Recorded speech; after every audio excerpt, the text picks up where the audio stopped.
So tonight's presenters are myself. My name is Andrea Villalobos, and I'm the senior planner with the City of San Marcos. With the City of San Marcos, we also have Amanda Hernandez, who's our planning manager. She's again going to be helping out with a lot of that technical assistance. We also have Nori Winter and Marsha Boyle with Winter & Company, who are our consultants on the project. And so we'll be hearing a lot from them in the upcoming slides. So tonight we're going to really talk about downtown design. First, we're going to review the project background and the scope. We're then going to present to you all some of our initial community feedback. I know a lot of you all have been involved in the update already in various focus group meetings or participating in our kickoff survey. So we'll present some of that feedback we've received. Next, we'll explain some of the key design topics and design traditions. In other words, what are the different elements of a building that we want to discuss, and how might the existing buildings that are in our historic districts, how might they relate to potentially new buildings or different parts of our downtown? We'll then do a series of activities using that polling feature to get your feedback, and then we'll wrap up with our next steps. So our agenda follows suit with our presentation first. Then we'll delve into the bulk of it, which is our activities, and then we'll finalize with next steps. And again, I have one activity that may involve your scratch paper. So again, if you're just joining us, we did recommend that if you have any scratch paper or something to write on, it's just a great way to jot down your thoughts and ideas. It's not necessary, but at the end of our meeting tonight, we're actually going to be sending you a post-workshop survey.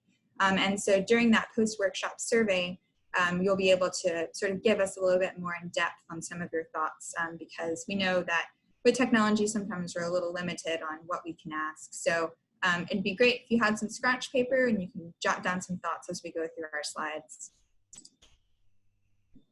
So I wanted to talk a little bit about our consultant team, Winter & Company, who will be walking us through several of our activities. Winter & Company has experience in urban design and preservation across the country. They've worked locally in Texas, and they've also worked with San Marcos previously when we first created our downtown standards in 2012. So we're really excited to work with them again, and their knowledge of San Marcos will be really valuable as you move through this update process. So a little bit of background. We first began our downtown design journey in San Marcos back in 2012. The City of San Marcos adopted downtown design guidelines and architectural standards in 2012.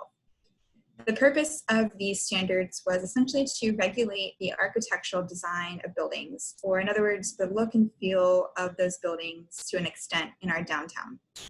These standards are used when new construction, redevelopment, or exterior remodels occur within the downtown area. The standards focus on a couple key things. First, they're context specific, meaning that the standards or guidelines might look differently in different parts of downtown. We're going to talk a little bit about all the different parts of our downtown.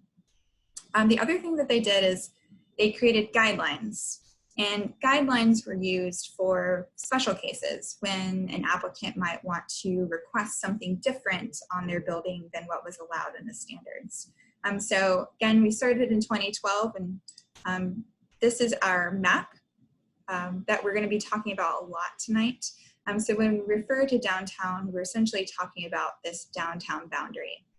So it extends from Texas State University, there on Wood Street, all the way down to I-35. And then it extends to the right and the left in different ways. Within this boundary, we have sub-boundaries, which are essentially those design contexts I was mentioning previously. They define different subparts of our downtown. So we've got areas near the university called our University Edge. We've got our downtown core, which sort of surrounds our historic district areas. We've got our approach, which is sort of towards I-35. And then we've got a residential transition zone as you move towards the Hopkins Street and San Antonio Dunbar area. So again, as we sort of talk about downtown, kind of always refer to this map and think about downtown as a little bit of a larger area. So you might be wondering why the boundary looks the way that it does. The answer is that it generally follows a couple of key zoning districts downtown. So if you're a San Marcos resident or own property or live in San Marcos, you most likely have a zoning district designation on your property. They can be things like single family or mixed use or duplex and so on. Zoning essentially determines what kinds of things you can build in different parts of downtown. In San Marcos, we actually have 33 different zoning districts that are all unique. So in this map here, we're actually showing one zoning district, which is called our Character District 5D zoning, or our shortened acronym for it is CD5D. So CD5D zoning is essentially all of that purple area that you see on our map. And again, zoning essentially establishes what you can build and how it looks.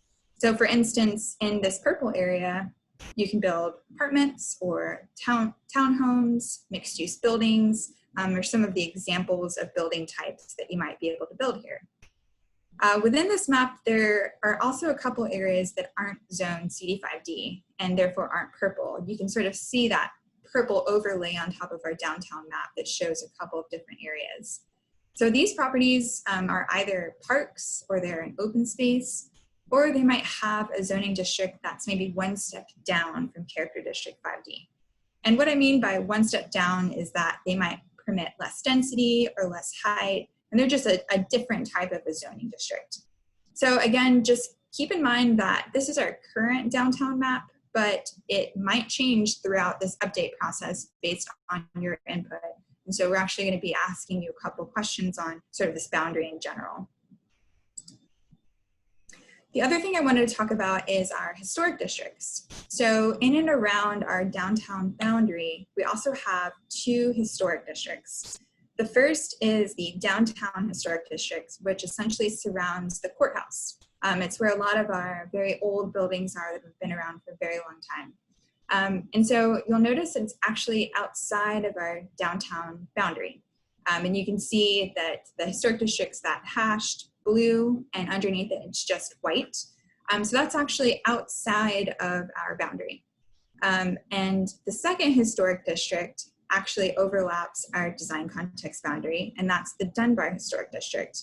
You can see the hashed lines actually cover a little portion of the residential transition edge. So the reason I wanted to bring these up is because these historic districts actually have their own unique set of regulations. And so for the purposes of this project, we won't specifically be addressing the historic regulations in those areas, but we will be drawing from some of those historic design traditions. And we're going to actually have several slides to sort of talk about what that might mean.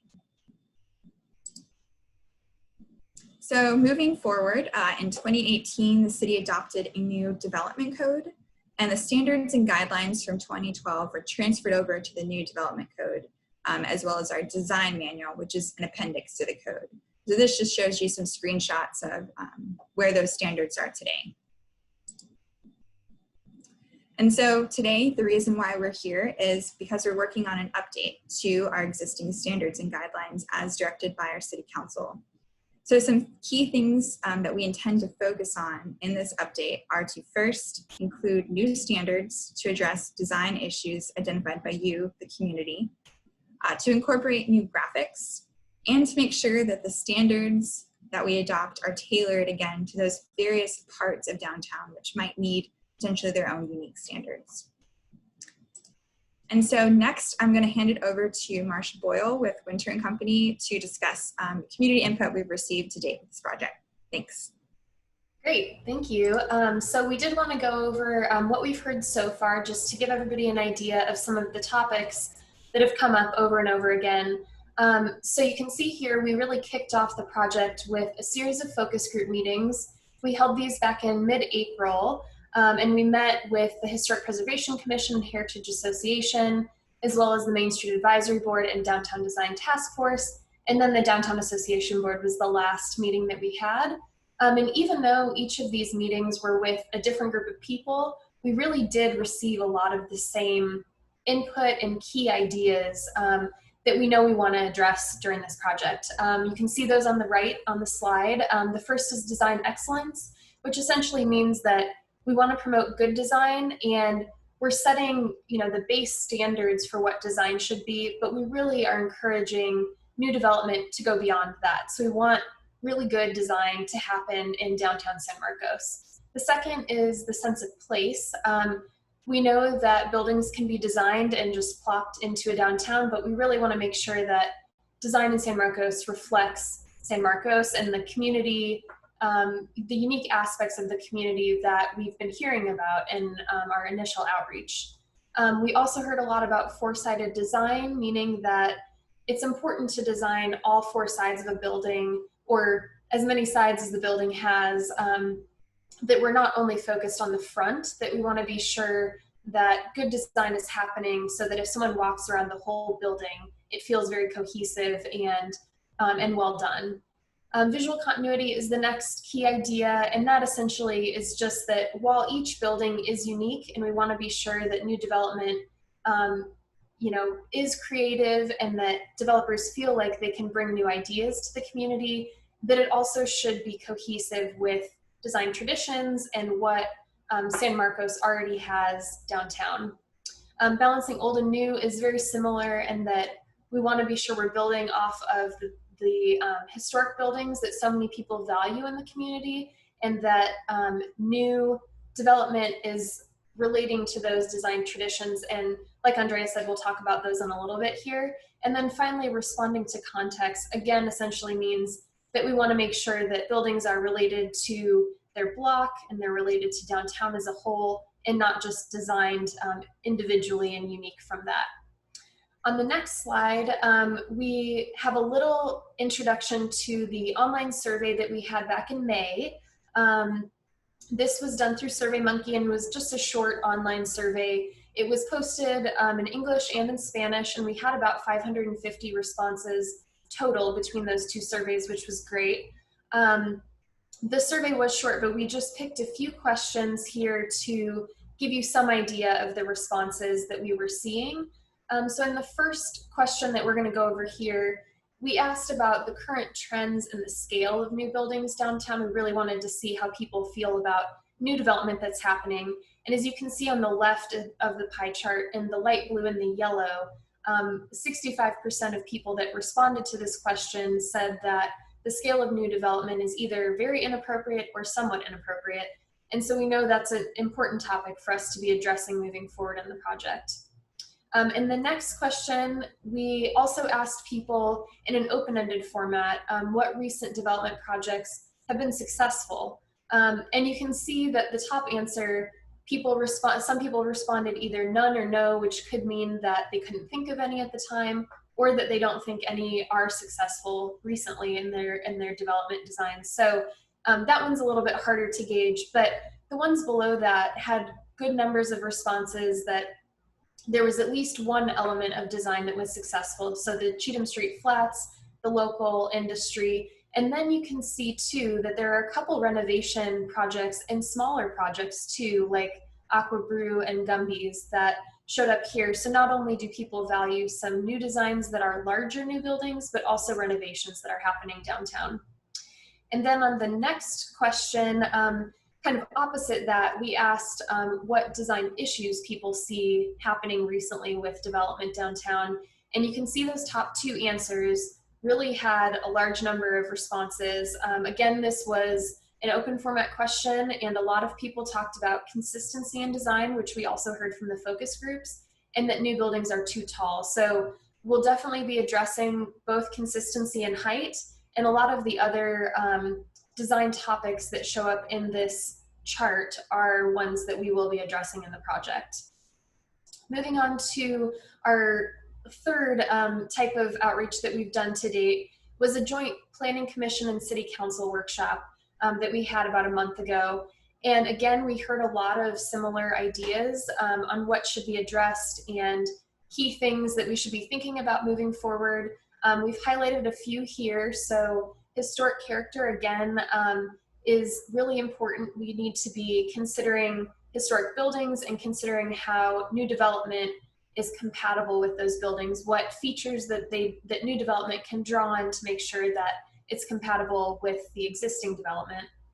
We also heard that design should be pedestrian friendly, so storefronts that really engage the pedestrian, or if a storefront isn't possible based on the use, that there need to be other methods of engaging someone at the street so that we don't have a whole bunch of blank walls downtown that people are walking past.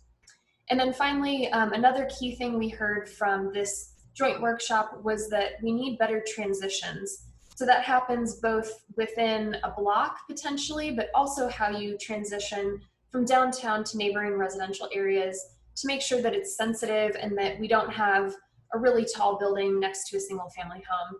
So those are all things that we'll be addressing moving forward in the project. So just on the next slide, we have some summary of key input to date from all of those. And I've mentioned most of these already, that visual continuity in the design is really key for new development. We need to make sure that we're not only preserving and reusing historic buildings, but that new development is compatible with historic buildings, and that it does that by drawing on design traditions. And so all of that together will really help maintain the identity and character that people value downtown. And then finally, transitioning more intentionally from a new development to an adjacent neighborhood to make sure that we're being respectful of the residential neighborhoods that surround downtown is really important. So with that, I'm going to pass it off to Nori, and he's going to talk a little bit more about design topics and traditions.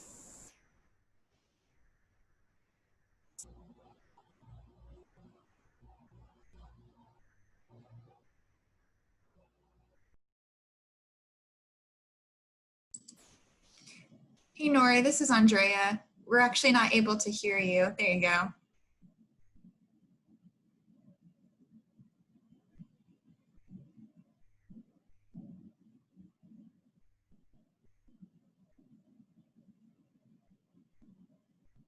Still can't hear you.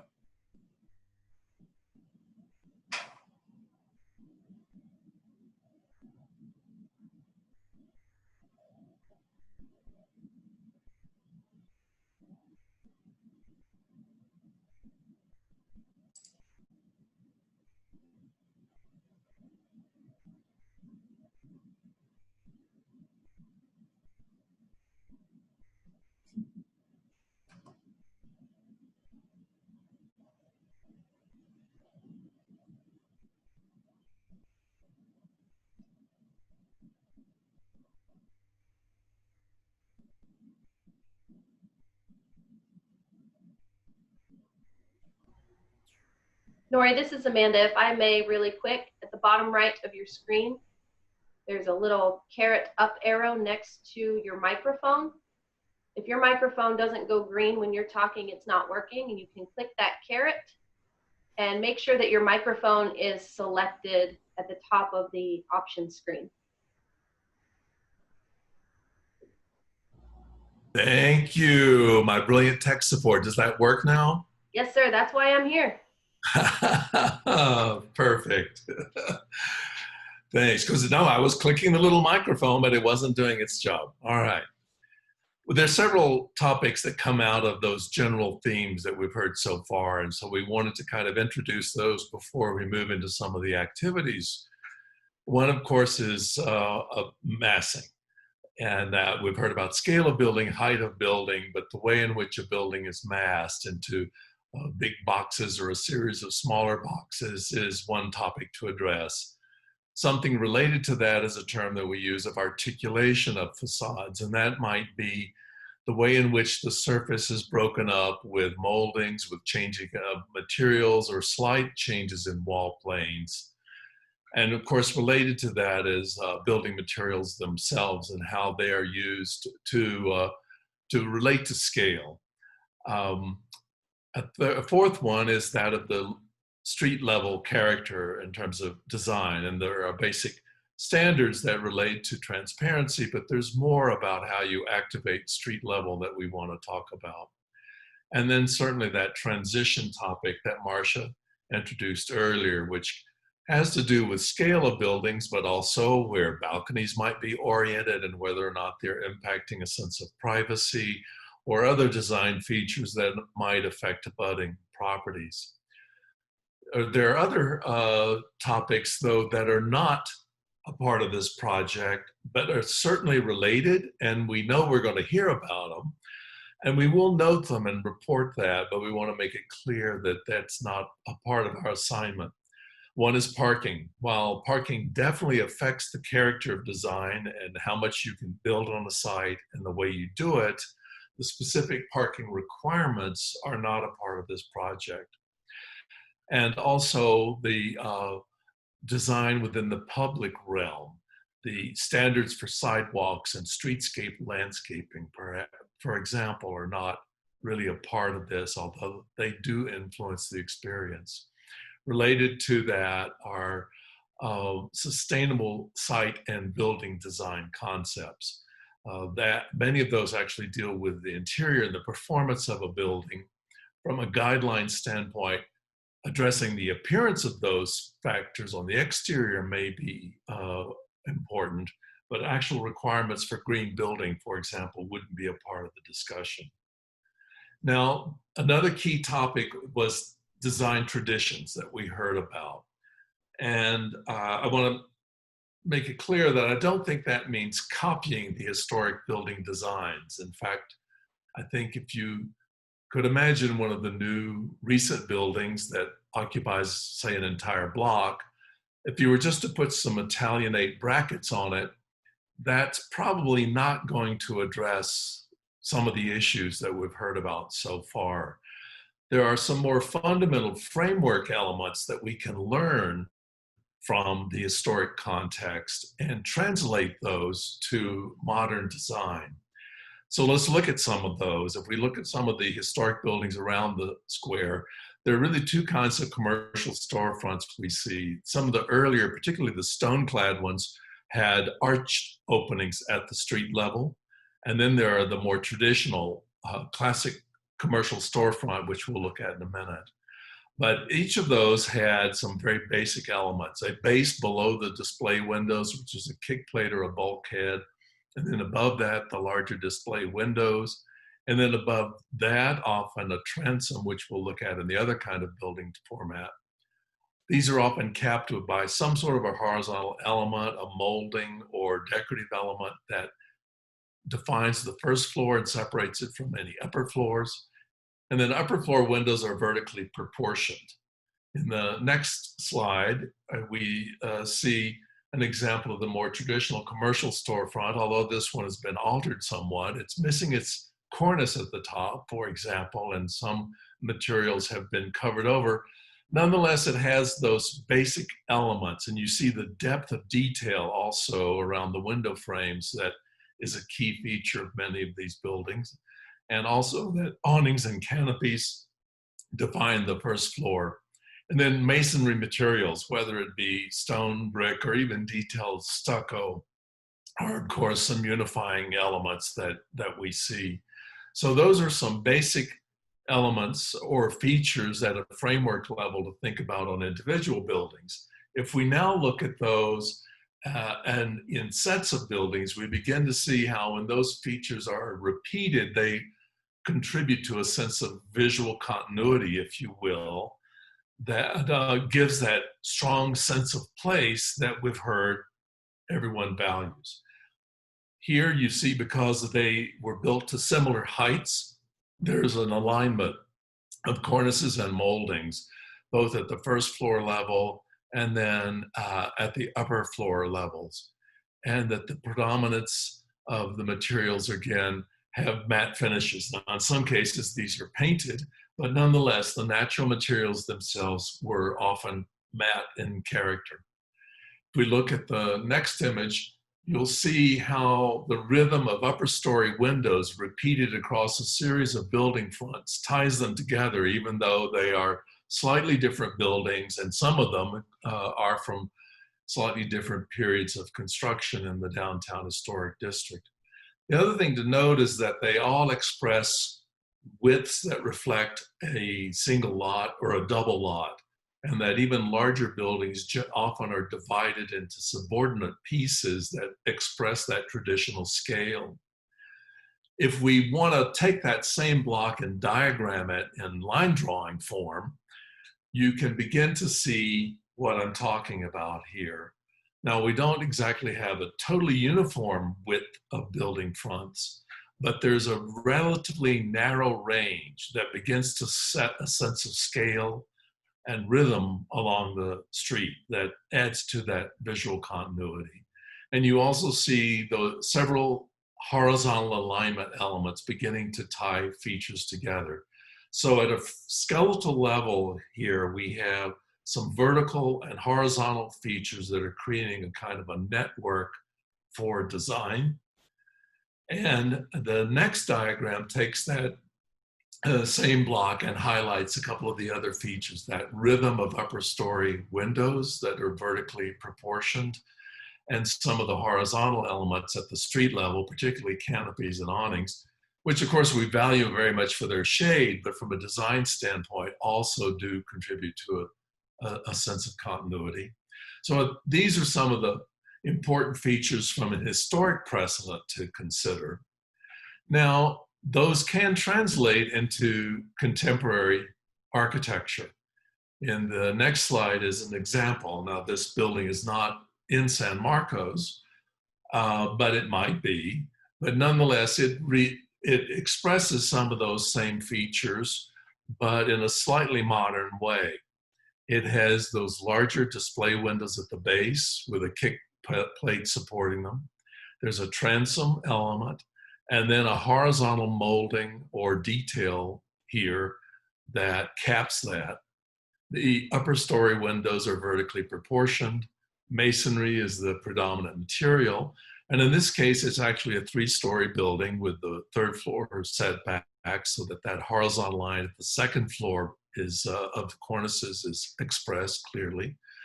And the modules of those building widths here are kind of accentuated by the recessed entries that lead to the floors up above. Another example in the next slide shows the same elements. Now, this is in a simplified version of that more traditional architecture. It has a cornice that's really an open mesh that in a more modern way caps the building. And it has a canopy at the street level that is providing that horizontal sense of horizontal alignment and capping the lower levels as well. The point is that by understanding those framework elements, we can draw upon those design traditions, but not necessarily mandate copying the historic architecture, which in fact could confuse the history of the downtown in many ways. So with that understanding of some of the basic framework elements, we wanted to set that forward before we started asking you some questions about compatibility. And I'm going to turn it back over to Marcia to talk about that. You're going to be seeing and asking you questions now, so kind of get your trigger finger ready. But the idea is we want to get your feelings about some buildings, and now none of these are from San Marcos intentionally, and some may fit anywhere downtown and some may not fit anywhere, and some may fit in some areas. In this particular activity, we want to ask you about fitting in with downtown in general. We'll come back to asking more detailed questions about those different design contexts that were introduced earlier in a later activity. So I'll turn it over to Marcia now. Great. So Andrea, on the next slide, if you can go to that one. As Nora mentioned, we're going to be considering the whole downtown for this first activity. We're going to give you a series of building images. They're grouped by building type. So we will go through 3 different building types, and we'll ask you to consider 3 different building images at the same time. And so as Andrea mentioned earlier, if you have scratch paper, this is where it'll come in handy, because you might want to write down, apartment building 1 is somewhat appropriate, or something like that, so you can remember what your thoughts are as we first present the building. So we'll go through the series of images and then give you a summary slide of those 3 images, and then the poll will come up and you can let us know whether you think it's appropriate, somewhat appropriate, maybe you don't really have a strong opinion, maybe it's really not appropriate. You can give us kind of your range of feeling in a multiple choice question format. So on the next slide, you can see the 3 different building types that we're going to address. We'll have a series of apartment buildings, townhomes, and then 3 different scales of mixed use shopfront buildings. We want to be sure that we're considering both large scale and small scale buildings for downtown San Marcos. So I think we'll go ahead and start the first one with apartment building number 1. Each of the slides in this activity will have this scale on the left-hand side. So it'll remind you what your options will be when we get to the actual poll slide. So in this first apartment building, you can see that there's 3 stories in the center with a 2-story element on the end. That 3-story section is brick, and then the end elements are metal. The entrance for the building, upper story units, is in that corner element. And then there are some entryways on the ground floor with those patios. There are also the balconies that line up with the patios. And there's some modules with the, you can see the roof form kind of, shifts a little bit. So there's some modulation there in the building. So if you have thoughts on this right now, go ahead and write down your response just so you remember when we come back to it. Apartment building number 2 on the next slide is a little bit taller. This is a 4-story apartment building, red brick here instead of the tan brick. There are shared entryways in the lighter stone area, and then there's some patios in the front and balconies as well above that. And then our third and final apartment building on the next slide is also 4 stories. You can see that it's a mix of building materials, and some of that change in material happens with the modulation of the building. There's also a little bit of step back after that 2nd story. So the 3rd and 4th stories are pushed back a little bit onto the site. And there's also vertically proportioned windows throughout, both on that 3-story element on the side and then on the 4-story portion, which is the majority of the building for the rest of it.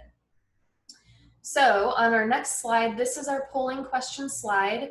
And Andrea will start the poll here in just a second. And if you're on your phone, you won't be able to see the images anymore. So I'll give you just a quick rundown again if you weren't able to take notes. If you're on a computer, you should be able to see the pictures behind your poll window.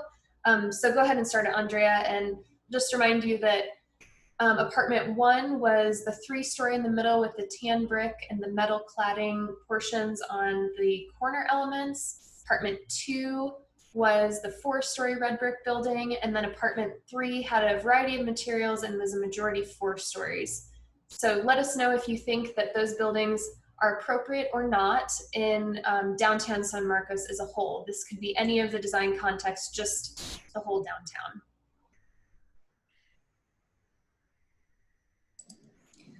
And this is Andrea Villalobos again. Just a little tip, if you're on your computer or laptop, you can actually move your polling window to the side or above, so that way you can sort of see the images below.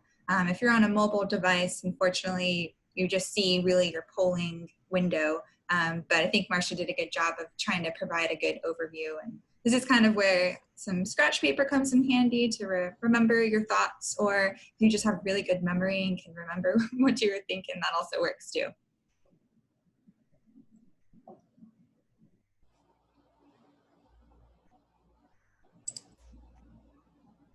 Looks like we're just waiting on about 5 more to submit. So guys really have the polling down. I think our warm up, for those of you all who weren't with us at the very beginning, we did a bit of a warm up and a tutorial, but it looks like everyone's able to answer the poll. So just waiting on just a couple more, wait a few more seconds.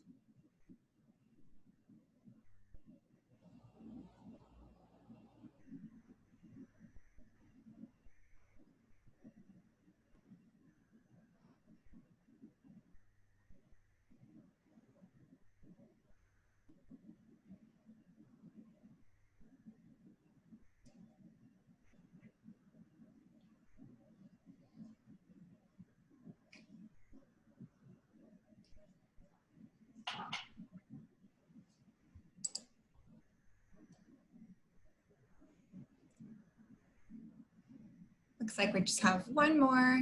If you're able to answer that poll for us. All right. Great job, guys. All right, so we'll move on to the next building type. We've got townhome next. And again, you'll see 3 different building images, and then we'll do the summary slide with the poll question. So in this first townhome, you can see it's divided into modules, and with townhomes, there are individual entrances for each unit, which you can see are recessed a little bit from the wood clad siding that's on the lighter part of the building. So there's a couple different materials here, that's siding and then some brick, 3 stories, and then the balconies and canopies align across the entire building. On our second townhome, it is a 2-story building, again, separate entries and everything, but here we have gable roofs and shed roofs over the porches rather than the flat roof that we saw in the last building. And it also has vertically proportioned windows. And then on our last townhome picture, we go back to 3 stories. Andrea, can you advance the slide when you get a chance? Thank you. So we've got the 3-story townhome here again with a little 4th-story dormer. You can see that it's dark brick here, and there are 2nd floor balconies with the primary entrance on the 1st floor there along the sidewalk. Again, we have vertically proportioned windows, and then there is some landscaping set back in the front of this set of townhomes. So on the next slide, we have those 3 pictures again, and go ahead and start the polling question. Again, the first one is the 3-story building with the flat roof, with a mix of brick and siding. The second townhome picture is the red siding that's 2 stories and a gable roof with the porches in front. And then the last townhome picture is a 3-story building with the brown brick and the 2nd-story balconies.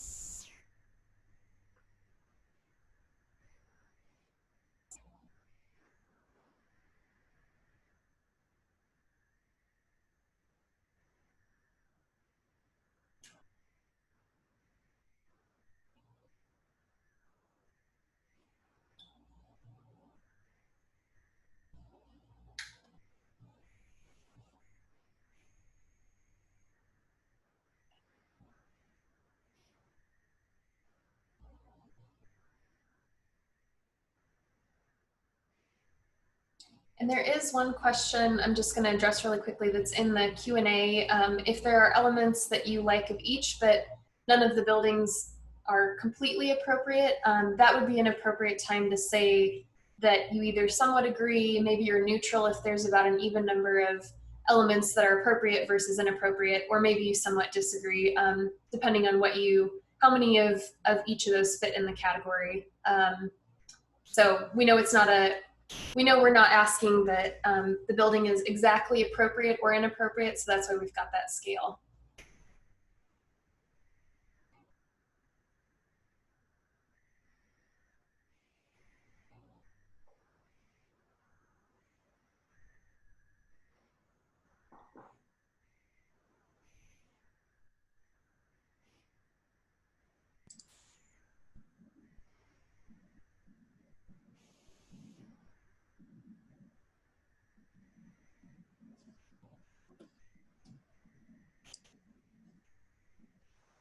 All right, we're going to go ahead and end this poll.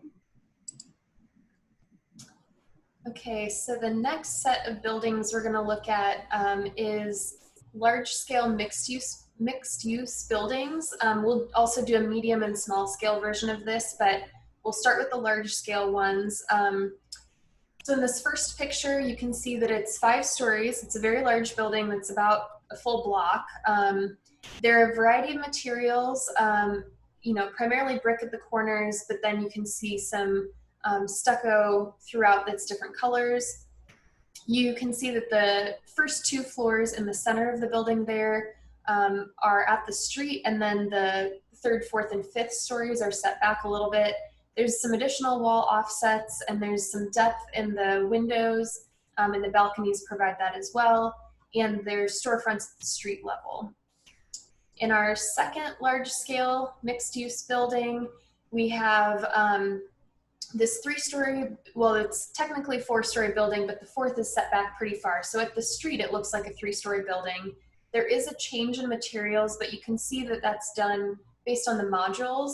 So there's brick and then metal at the corner and then brick again on the side there. And there's some slight wall offsets as well following that module pattern so that everything is coordinated together. And again, there's vertically proportioned windows here and storefronts along the street. And then our third and final large scale building in this set is again a 5-story building. There are a variety of materials used here with the detailed stucco along the top and some siding.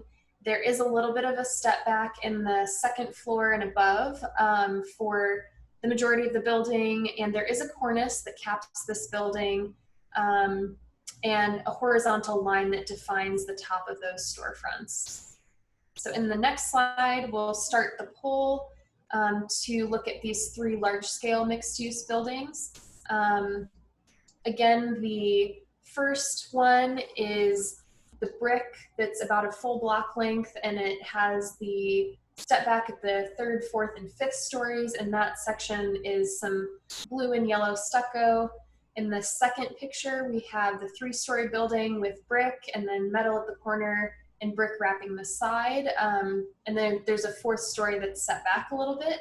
And then our third picture is another 5-story building with a strong horizontal line after the 1st floor shop fronts, and then some step back to get to the 2nd through 5th stories.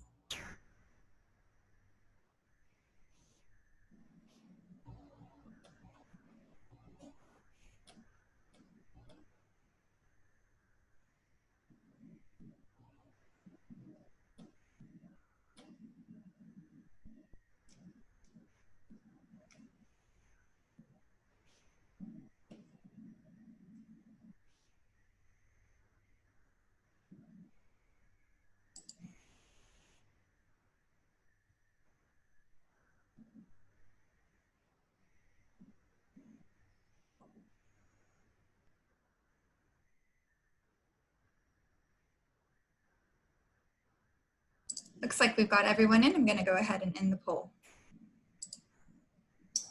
Great. All right. So we'll move on to the medium scale mixed use buildings.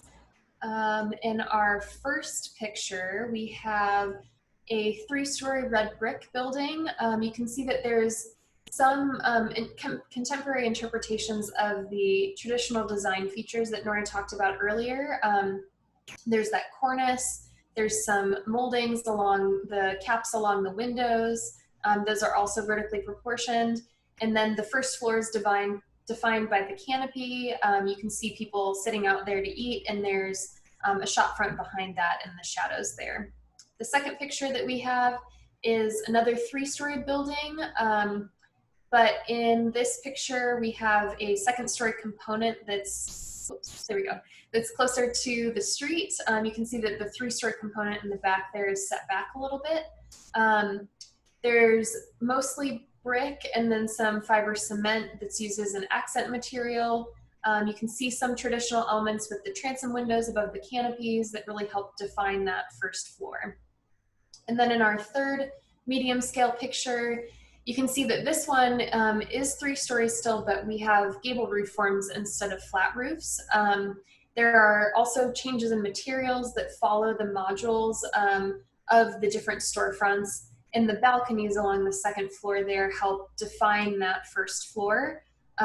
Again, brick is the primary material here, but there is some detailed stucco in those kind of orange sections on the building. So in our polling summary slide, we'll start the polling question. And just as a reminder, the first picture that we have is a 3-story brick building with the caps along each of the windows, the contemporary cornice, and then the canopy at the ground. The second picture is 2 stories at the street, and then a 3rd story that's set back a bit for one portion of the building. It's mostly brick with some fiber cement detailing. And then the third picture is another 3-story building with gable roof form that has some changes in materials as you go down the different modules of the building.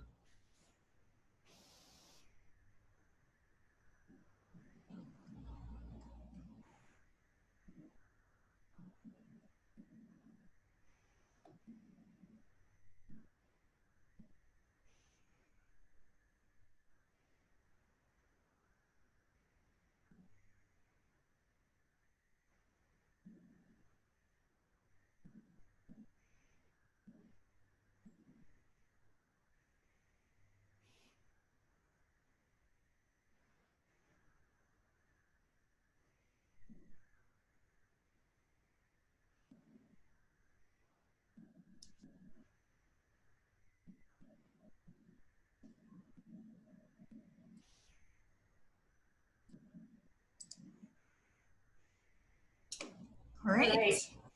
So then our last set of images for this activity is small scale mixed use buildings. So this first picture you saw earlier when Nori talked about design traditions, you can see that here it's a 2-story building at the street with a 3rd story pushed back into the site. It's divided into traditional module widths with a lot of similar or elements similar to the historic buildings, with the kick plates at the bottom, big display windows, transoms, and then some recessed entryways. Our second small scale building is a much more contemporary building that is 3 stories. There is a cap on this that is referencing traditional cornices. And this is a metal clad building that is divided, you might be able to see in some smaller panels. And then our third picture for this set is a 2-story building that's brick, and it's got some modest wall offsets, and the cornice steps along with those offsets. There are a lot of the traditional building elements with the kick plate again, big display windows and transom windows, as well as the awnings that are over those windows, and the building steps back as it goes along the street. So on the next slide, we'll start the polling question. And again, just as a reminder, the first building was the 2-story with a 3rd story stepped back a bit. It was divided into some modules and is majority brick. The second building is more contemporary, that's metal clad, and does have a cap that overhangs the building. And then the third picture is the 2-story brick building that steps back as it goes along the street.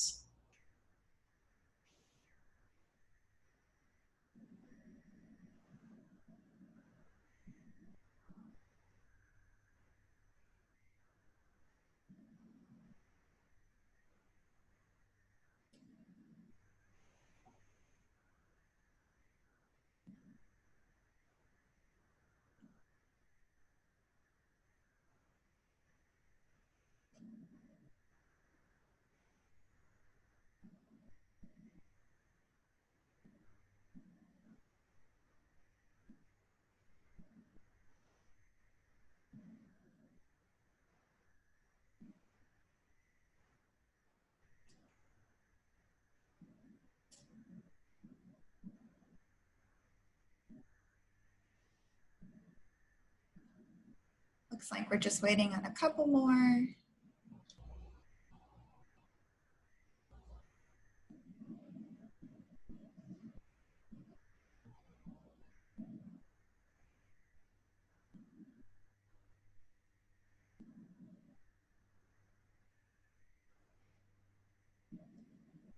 All right, I'm gonna go ahead and end the poll. Great, and now I'm gonna pass it back to Nori. We're gonna go from downtown as a whole to the design context individually, which we'll use in the next activity. So we have just looked at buildings considering all of downtown, and we appreciate that that may have been a bit of a challenge, because I'm sure for many of those cases you had conditions or exceptions that you wanted to express, and we hope to be able to give you a chance to get to that level of conversation here in a minute. But first we wanted to go back and look at the downtown design context map and consider the visions for each of those areas. The existing design guidelines have some vision statements, and we've taken those and massaged them a bit and expanded them a bit based on what we'd heard in the focus groups and some of the earlier meetings. And so I want to present those to you now. Because of time, we're not going to be able to ask you to comment on those live during this meeting, but there will be an opportunity for you to provide suggestions to edit those vision statements in an online survey that we'll talk about later. But let's go to the overall map again in the that we'll be reviewing, and those design contexts are bounded as they were defined that was shown earlier. One thing I want to point out here, though, is that we are beginning to suggest there might be some sensitive edges that would be more clearly defined, where some special design standards and guidelines might apply. And those are shown here in yellow and green, yellow being ones that abut developed residential neighborhoods, and green being edges that abut parks or open space. So with that in mind, we're not going to be really dwelling on that this evening, but we're beginning to try to think about how some of those kinds of edge conditions might be more specifically defined. I want to go into the individual design context themselves, starting with the downtown context. That's the one that surrounds the courthouse square, the historic district, and is a good chunk of what people often think of as downtown. We have two slides that we're going to show you with that help to define the vision for the area, at least in this draft form. The first are a series of key characteristics that we've drawn out of the vision statement and what we've been hearing so far. And that one is about scale, that there's a feeling that buildings have 2 and 3 stories as seen at the street edge, and taller portions which may be allowed would be stepped back or in some way subordinate to that sense of scale. That there would be variations in massing that express those traditional widths of buildings that we looked at around the square. And that at the street level, there would be active uses that would be highly visible with storefronts. That would be the predominant treatment of those walls. And that there would be a high percentage of the building wall set right at the sidewalk edge. There would be some variation for small outdoor active spaces, an outdoor dining area, a forecourt for an entry for a building, for example. But generally there'd be a fairly strong edge, just as there is around the courthouse square. And parking would be very subordinate. It would be accessed from alleys and concealed from the street. Now, when you take those and put them into a narrative form, we have on the next slide, I want to show that. So again, this is for that downtown context, which is surrounding the square. The downtown frames the courthouse square. It draws closely upon those design traditions to establish a sense of visual continuity between the two areas. New buildings express a scale of the street frontage that appears similar to that of buildings in the historic district. And variations in the articulation of building fronts and an overall massing reflect the scale of the historic district, with expression elements that define traditional building widths and building heights that step down to traditional heights for portions of larger buildings. Again, this is discussing some of those features at what I would call a framework level. It's not dictating a style, but this area is envisioned to be one that has a very strong sense of relationship to the square. Now, you see on the right here a question. We're not going to poll that question this evening because of time, but you will have a chance to do that on an online survey, and you'll be able to see this text there again, and you'll have an opportunity to suggest edits to it. But we want you to have this in mind as we move into a later activity here, where we're going to look at variations of building designs for specific contexts. The next context is the university edge. And of course, that abuts the edge of the university, as the name implies. And here's the map again, just to remind you of that area. It's a fairly narrow strip, but where a lot of activity has certainly been occurring. In the next slide, using those same design variables, we've pulled out what would be some of the key characteristics here. One is that buildings here can be a little bit larger and still be compatible, partially because of the scale of the buildings that they abut in the university itself. Buildings would still vary in their massing and express modules similar to those that are seen historically, but in larger ways. The street level character, again, would have active areas of storefronts, but recognizing that the uses may be changing here as you move closer to the university, there could be other ways of activating the street wall, such as display cases and wall art and other things that activate it, where there might not necessarily literally be a storefront. And again, the frontages, there would be a high percentage that align at the street front edge, but also perhaps a little bit more allowance for wider variety in setbacks to create some outdoor activity spaces related to those uses. And again, parking being treated very much the way it would be in the downtown core. So that's the sort of bullet point for the university edge. When you take that into a narrative form, we see that the university edge context would create a pedestrian-friendly connection between campus and the downtown. New buildings may be larger in scale, in keeping with campus scale, while drawing upon those design traditions. And of special note here are the key public views, both to the north campus and south to the courthouse square, that are maintained by variations of building massing, stepping back or stepping back upper floors or setting back areas to create plazas that you could see through would be a distinguishing feature for this area. So that's the vision statement for the university edge. Moving on to the third one, the residential transition edge. This is an area along the west edge of downtown that was envisioned to have a mix of building forms and types that were reflecting its history as a smaller scale while acknowledging that larger scale development would be occurring. So looking at the bullet point listing for those design topics here, we see that buildings would be expressing a little bit lower scale at the street edge, 2 and 3 floors with upper floors set back. That buildings would vary in their massing, but in this case expressing traditional residential forms in addition to smaller commercial building forms. So the massing seen here would be a bit different from those in the areas we've talked about earlier.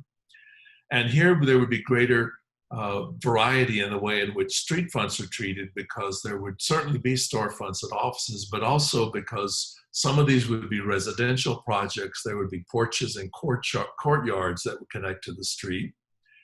And because of that, there would be a wider variety in setbacks in front, less of that hard street edge, the more urban edge for the core area, but more setbacks with plazas and courtyards and even green space lawns.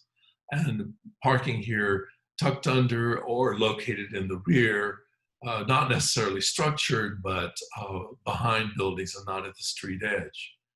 And when we look at the narrative for this area then, we see that this houses a mix of uses, including retail, offices, and townhomes, and designs that create a transition from the more intensive development of the downtown core to that lower density residential.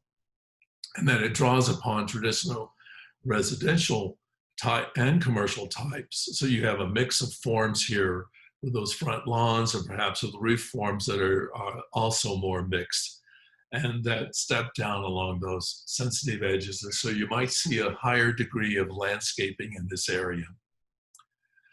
Finally, we have the transit-oriented development context.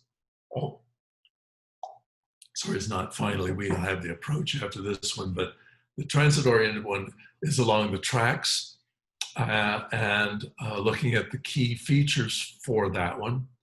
The scale of buildings here generally do have a sense of 2 or 3 stories at the street edge with upper floors stepped back, and massing here reflects the modules seen historically.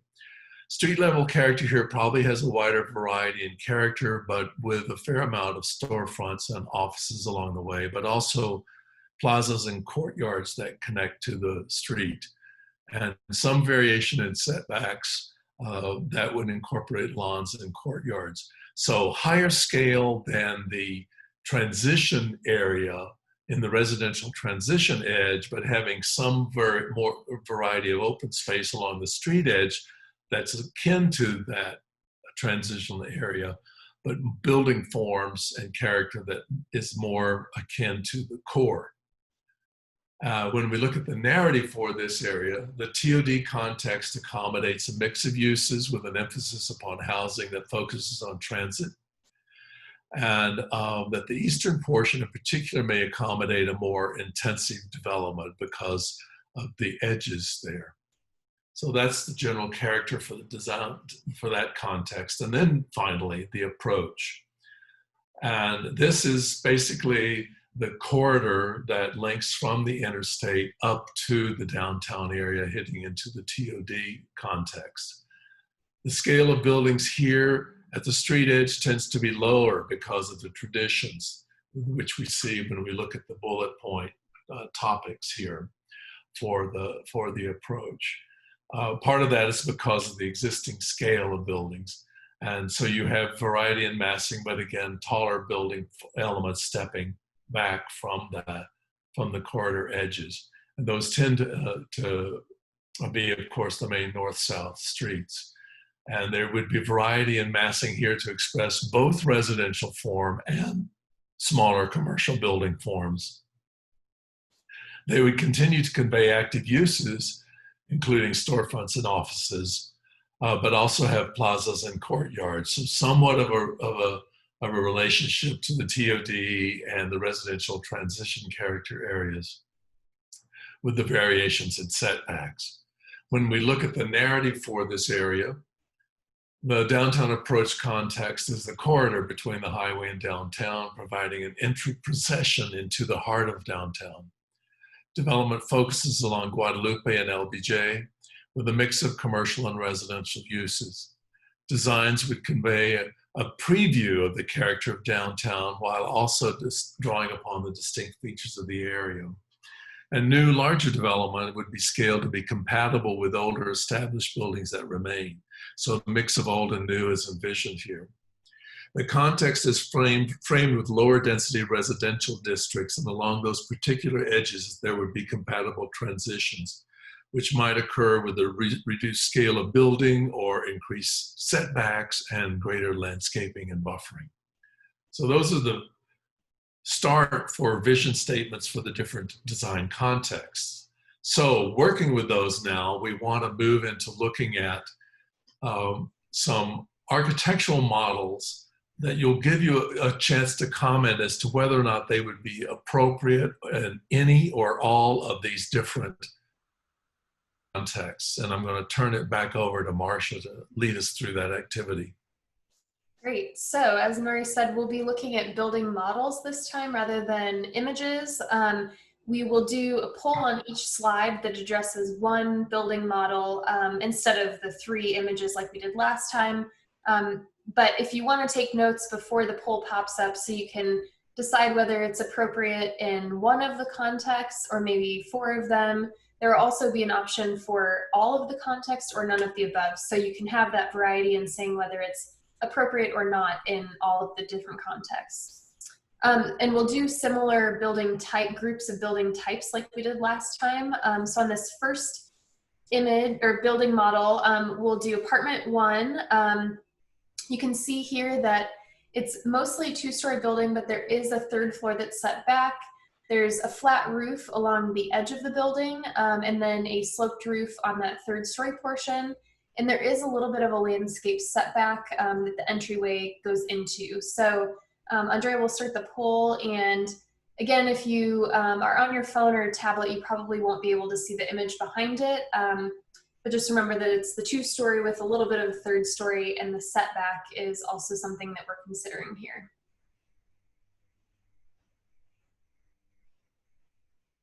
And again, your question is whether or not you think that the model is appropriate in one or more or none of these contexts, and you can select all that apply.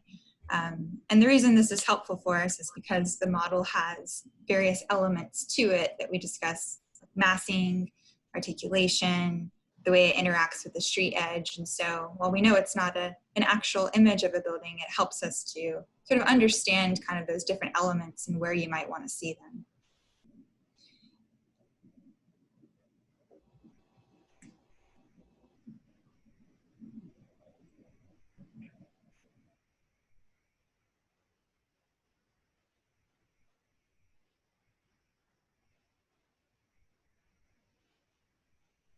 We had a question come in that I wanted to address briefly. The question is, what does TOD stand for? Andrea? That is the transit-oriented development context. That is the context area on the map there that is between the approach context and the downtown context. So it's that darker tan area.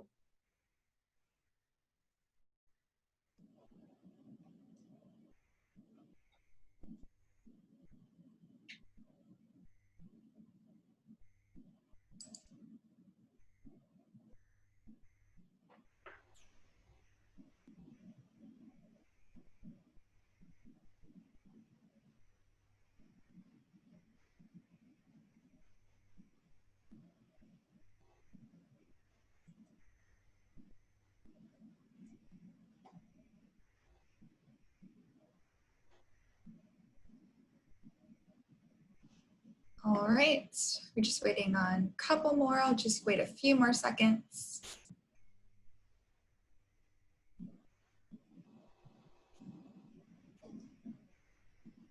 Alrighty, I'm going to end the poll.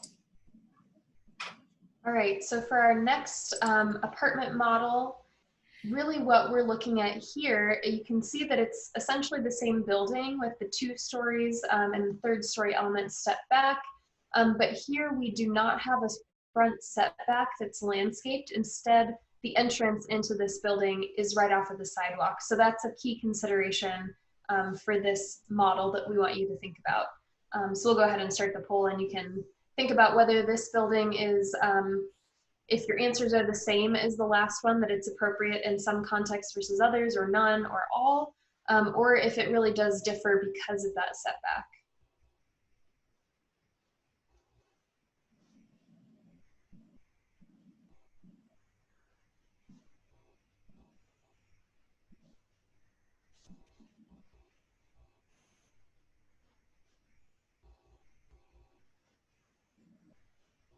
And as Marcia mentioned, the key difference between apartment A1 and A2, again, is that step back, so, or setback. In our A1, we had a portion of sort of open space or grass right between the sidewalk and the building. And you'll notice in this apartment model, it's a little bit closer to the sidewalk. Still have room for a pedestrian to walk, still street trees, but it's got a little bit closer to the sidewalk edge.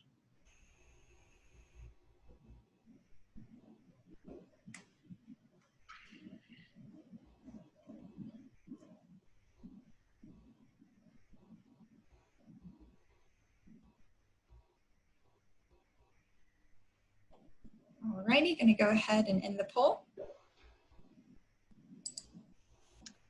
Great. All right. So in apartment 3, this is the new model, so it won't look familiar from apartment 1 and 2. You can see here that it's, again, 2 stories, and there are a few 3rd story elements in the building. Again, it's a mix of flat and sloped roofs.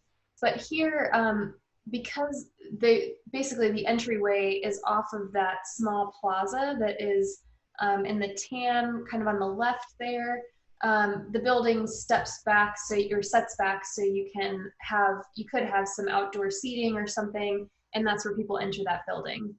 Again, this does not have any setback. There's no landscaped area between the sidewalk and the building, so that might be something that you consider. And we'll go ahead and start this poll.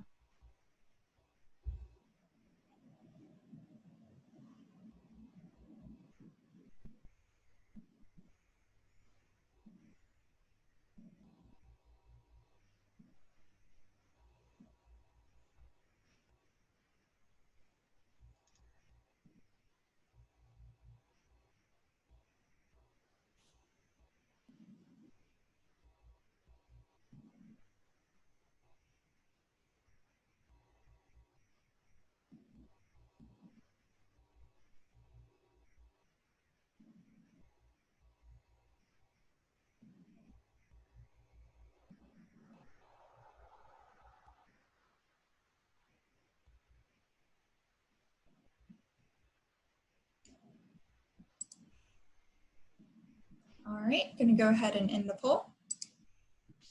All right, in apartment 4, this model that we're going to look at here is 3 stories now instead of 2, although there are a few 2-story components that you can see around the edges, but the majority of the building is 3 stories here, and we're moving from primarily flat roofs now to sloped roofs. And we've gone back to having that landscaped area between the sidewalk and the entrance, or in the building, and the entrance to the building kind of bridges that setback. So we'll start the poll here, and you can let us know whether a 3-story apartment building with some 2-story elements would be appropriate in some of the contexts, none of them, all of them, whichever you think it applies to.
All righty, gonna go ahead and end the poll. All right, so on the next model, on apartment 5, on this building, you'll see that we're going up in stories. So this one has a 4th story and is back to primarily flat roofs. And there is a small setback in some of the building that is landscaped area. And so you can let us know whether this building is appropriate or not. We'll go ahead and start the poll. And I did see a Q&A question that came up on the last one that asked about how parking might be addressed in some of these. And we didn't specifically address it by, putting either surface lot parking or parking in the building. So it could be a variety of ways that either the building is parked underground, that the building is parked on some of the first level, that would be parking and not all units. That's not something we're specifically asking about here, but we do know that that is an important consideration that comes into play when you're working on a project. And so, since we're not addressing that, we just are thinking more about the scale of the building, the articulation, the setback, and whether or not those elements are appropriate for the different design contexts.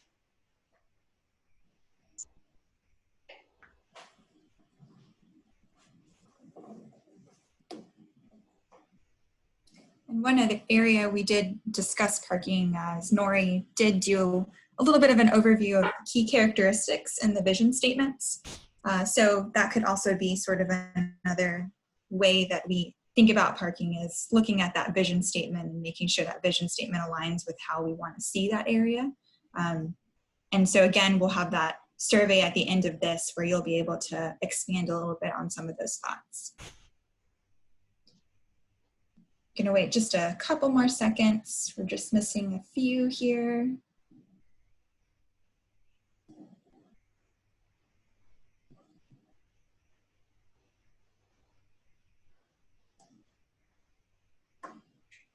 Okay, go ahead and end the poll now. All right, so then our last apartment model that we'll ask you about is very similar to this building in that's apartment 5. Apartment 6 essentially just moves the building all the way to the sidewalk. For the majority of the building, you can see on the left there that there is a little bit of a setback that's landscaped, but the majority of this building is set right at the sidewalk edge. And so again, we want to know if a 4-story building, apartment building that has a flat roof and primarily no setback is appropriate in the different design contexts.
All right, I'm gonna go ahead and end this poll. All right, so now we're going to move into some townhouse models. We've got a few for you to consider here. Again, the townhomes have individual entrances compared to the apartments that have the centralized entryway. In this first townhome image, you can see that it is 3 stories. It's a flat roof. There is a setback that is landscaped between the actual building and the sidewalk, and that there's a small front stoop that you can access from the stairs leading up from the sidewalk. So we'll go ahead and start the poll, and you can let us know if this first townhome model is appropriate in the different design contexts based on those elements that we discussed.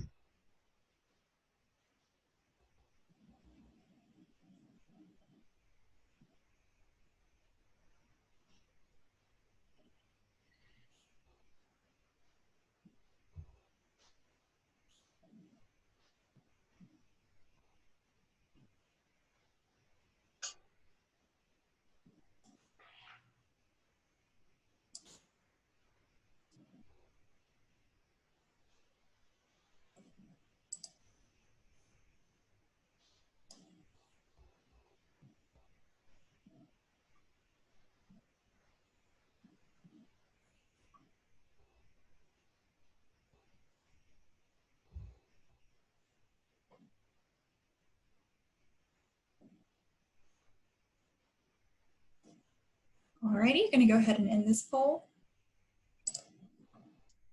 So for the second townhouse model that we have, this one goes back down to 2 stories and goes to a gable roof instead of the flat roof that we had before. There's a similar entry in that it's set back from the street, landscaped, and then there's a stairway that goes from the sidewalk into the front porch of the building here instead of the front stoop as before. So we'll start the poll, and you can let us know whether this sort of townhome would be appropriate in any of the design contexts.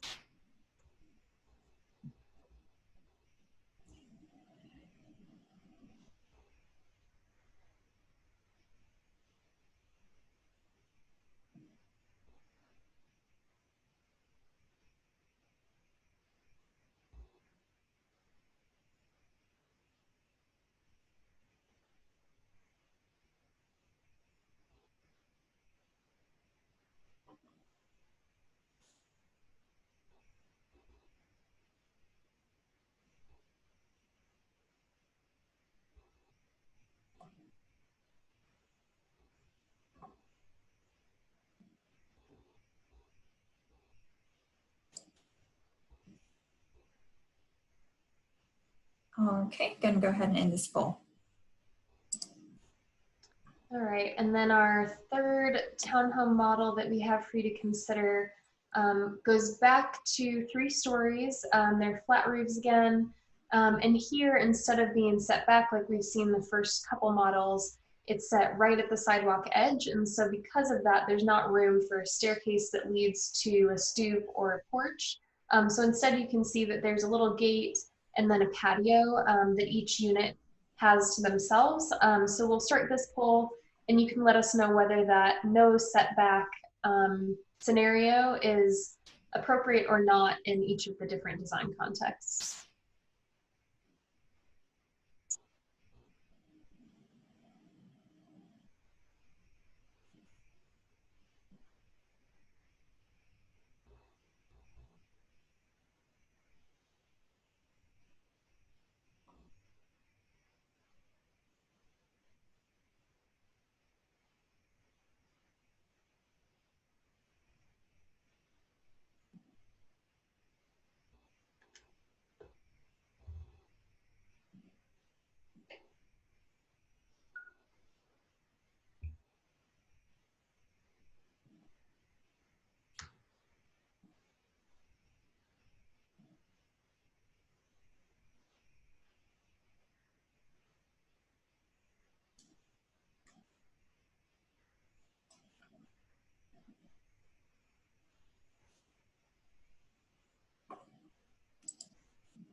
Okay, looks like we're just waiting on a couple more.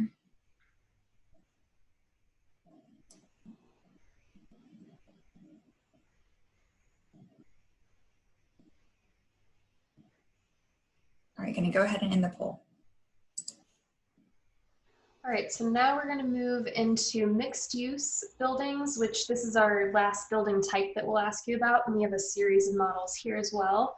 In this first building model, you can see that it is 4 stories, and in the majority of the building, the second, third, and fourth story are stepped back a bit. The corner element remains strong the whole way up, but around the edges, the second through fourth stories step back.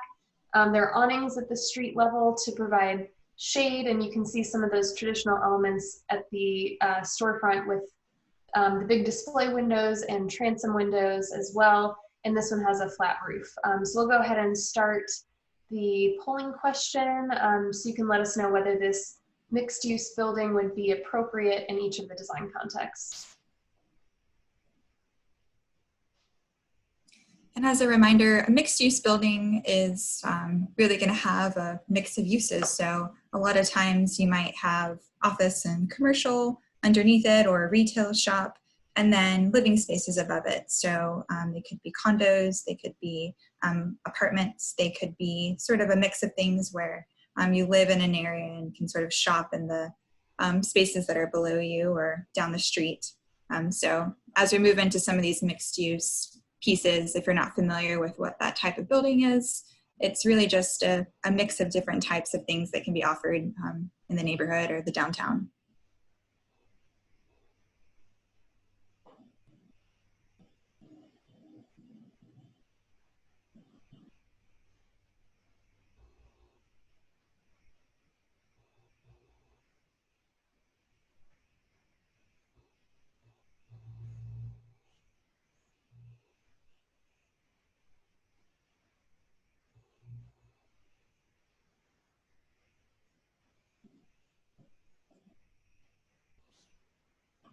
Alrighty, I'm going to go ahead and stop the poll.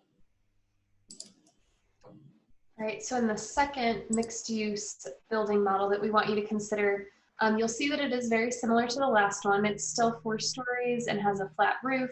But here, instead of stepping back the second, third, and fourth stories around the corner, there's this notch in the building massing. There's the inset that goes just in that one building module for the second, third, and fourth stories. So here, in addition to considering the overall mass, height, roof form, we really want you to think about that inset and whether that is appropriate or not in each of the design contexts. So we'll go ahead and start the poll so you can think about those for each context.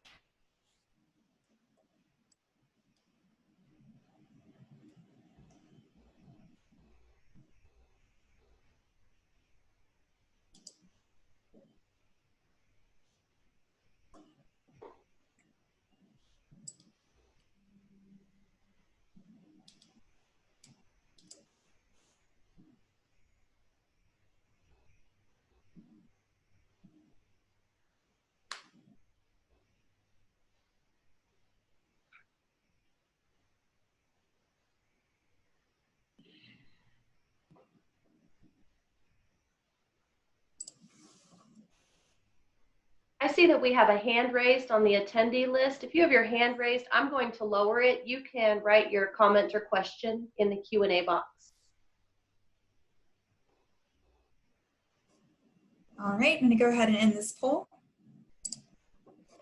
All right, so in the next building model, we're increasing in height here a little bit. We have a 5th story now.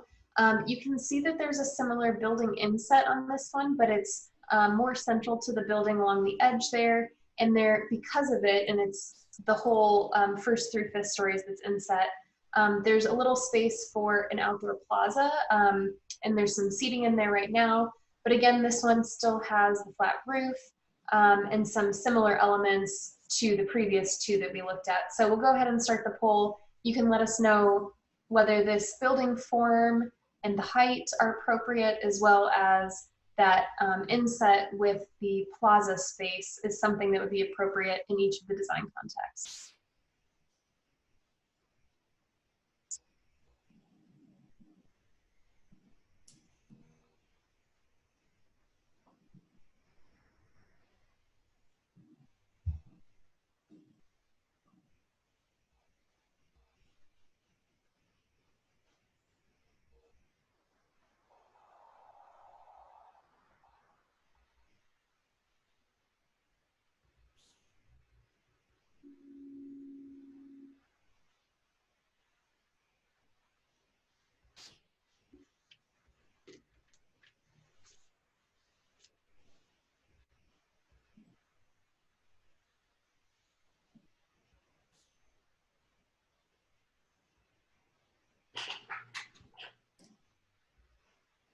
All right, I'm going to go ahead and end this poll.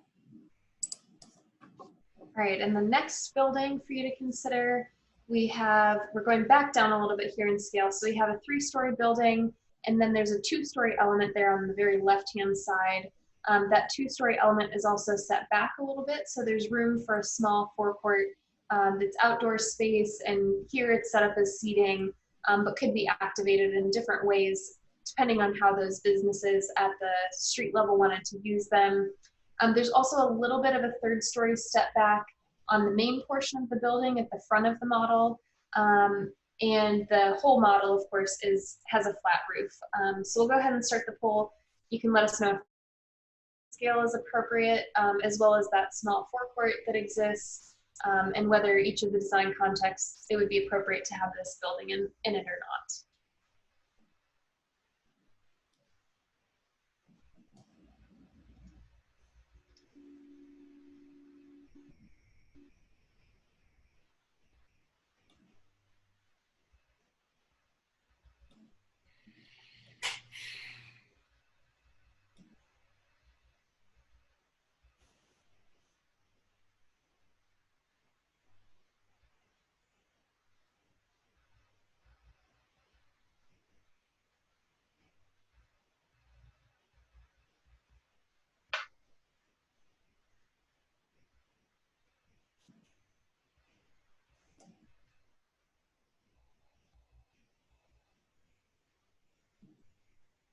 All right, so I'm going to go ahead and end this poll. All right, on the next model, really the main thing that's changing here between the last model and this one is that we've got a 4th story that's added. So that 2-story component stays the same on the left, and the 4th story gets added and is stepped back like the 3rd story is on the main portion of the building. Again, there's the small forecourt on the left that has some outdoor space. The awnings for pedestrian shade remain the same. Really, we want you to consider whether a 4th story is appropriate or not in each of the design contexts. So we'll go ahead and start this poll so you can let us know your thoughts.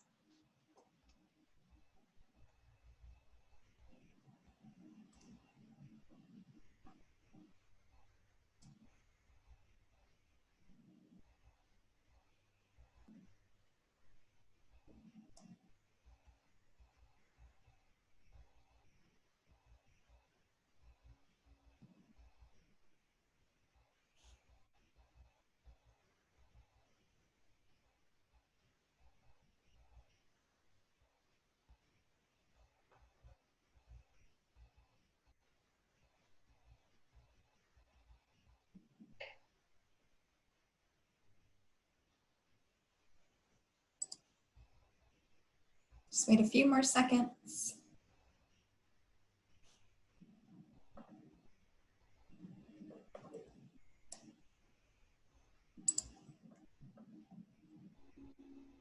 All right, gonna end this poll. All right, in the sixth model that we have for mixed use, you can see it's a new building form. It's 3 stories, and the 3rd story is stepped back the whole way. There's also a little bit of step down on the left there, getting to, there's a little forecourt where there's a gap in the building. There could be an entryway there, and that could also be activated with some outdoor seating or something.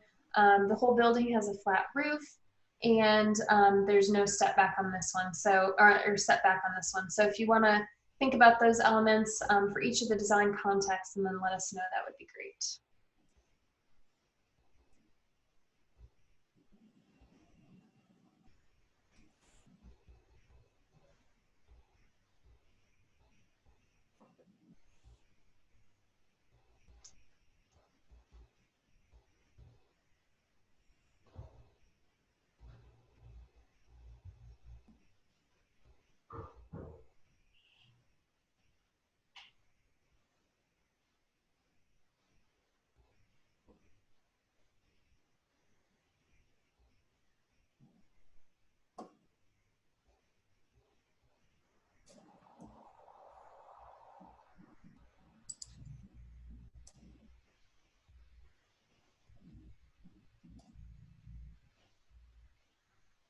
Just wait a few more seconds.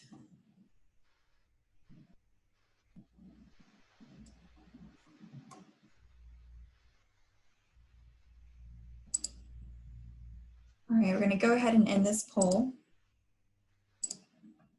All right, in the next model, we have a 2-story building with a 1-story element that's at the sidewalk. You can see that at the corner there too, the building has been set back so that there's a little outdoor space with some seating and landscaping. And so in this one, we want you to consider both that corner element, the height of the building, and the step down to 1 story at part of the sidewalk edge, and let us know if those elements are appropriate in each of the design contexts.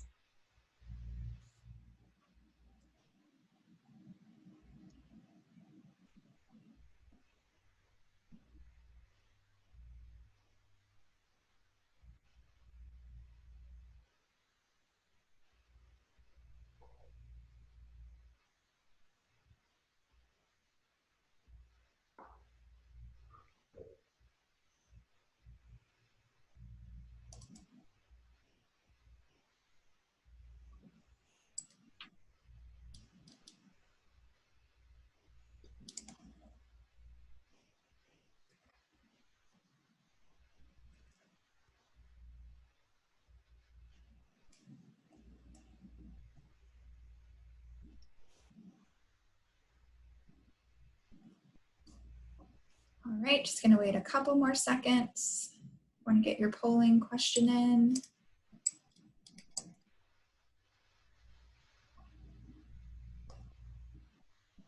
All right, I'm gonna go ahead and end this poll. All right, we've got a few more, and then we'll finish this activity. So in this mixed-use building, you can see that it's 3 stories, and then that whole 3rd story is stepped back so that you can see on the back end of it, it's being used as an outdoor balcony rooftop patio space. So we want you to consider whether the height is appropriate, that step back in the 3rd story is appropriate, and then of course the storefront along part of the sidewalk edge, if that's appropriate or not.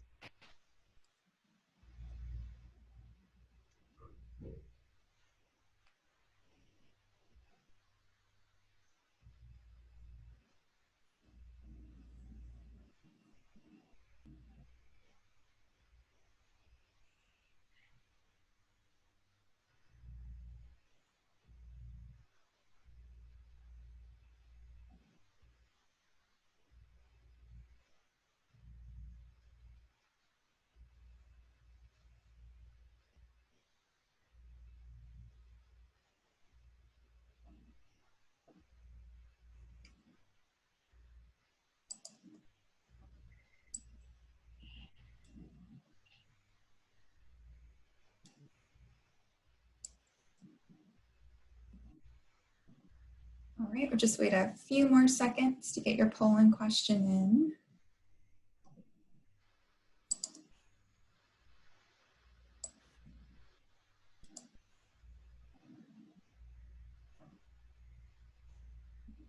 Alrighty, I'm going to go ahead and end this poll. All right, in the next model, you'll see that it's very similar to the one that you just answered the question about, but in this one, instead of the third story being stepped back for the entire third story, it's only a partial step back. So on the front there, you can see that there's some step back, and maybe that could be used as a little outdoor use space. And again, in the back, there's a little bit of a balcony area with the step back. So in this poll, let us know whether, again, the height is appropriate, but also if that step back and having more of the third story at the street edge is appropriate for each of the design contexts.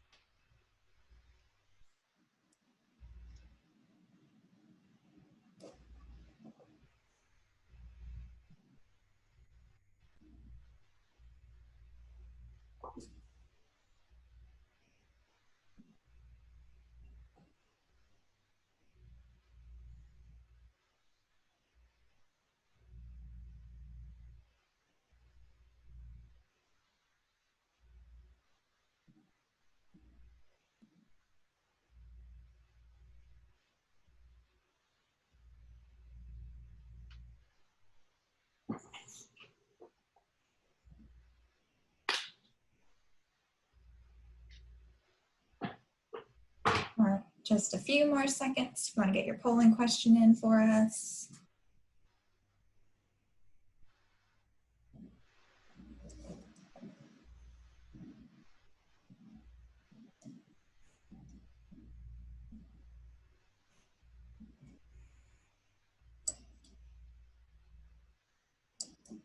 All right, I'm going to go ahead and end this poll.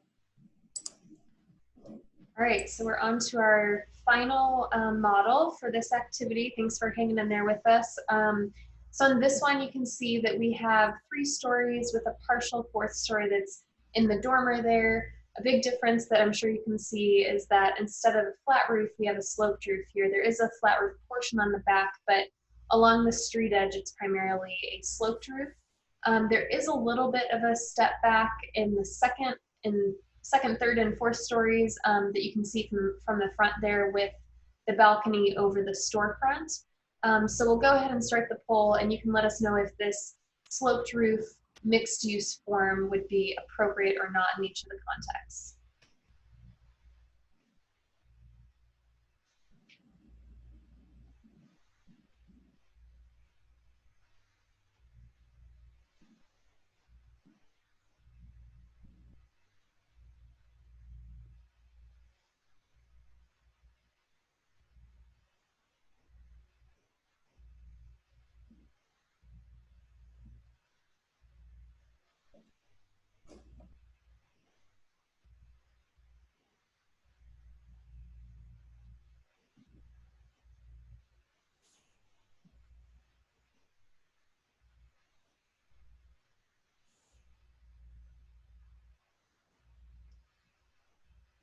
Just wait a few more seconds for our last polling question of our evening.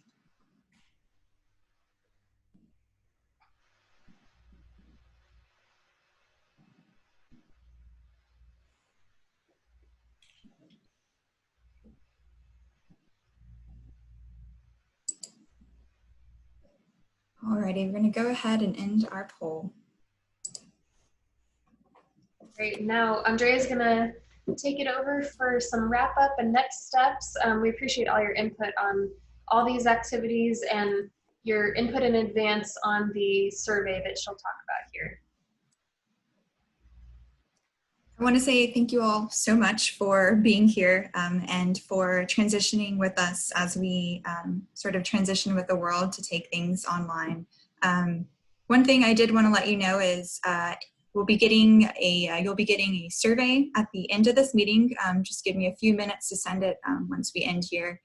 In your inbox, that'll actually take you to a Google survey because we know that you all have a lot of thoughts a lot of ideas, and as well as wanting to get your feedback on those vision statements that we did in our second activity there in the center of the presentation.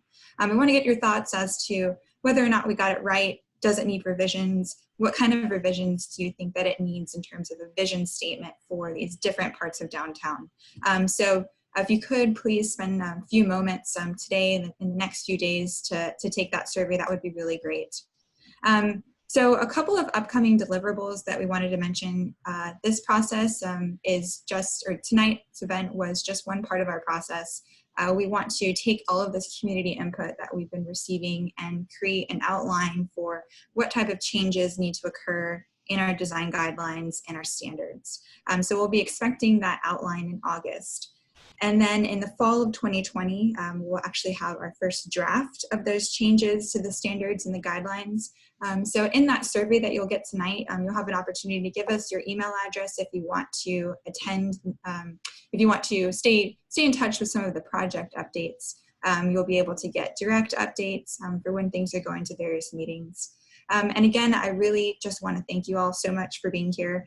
We are offering a take-home toolkit. If you know of someone who wasn't able to be here tonight or just isn't super familiar with technology and didn't feel comfortable getting onto a Zoom meeting, we actually have a take-home toolkit that we've had folks come into the City Hall parking lot. We've been able to safely pass that on to them. Essentially, it's the presentation, but in a paper format with a little bit more expansion on things.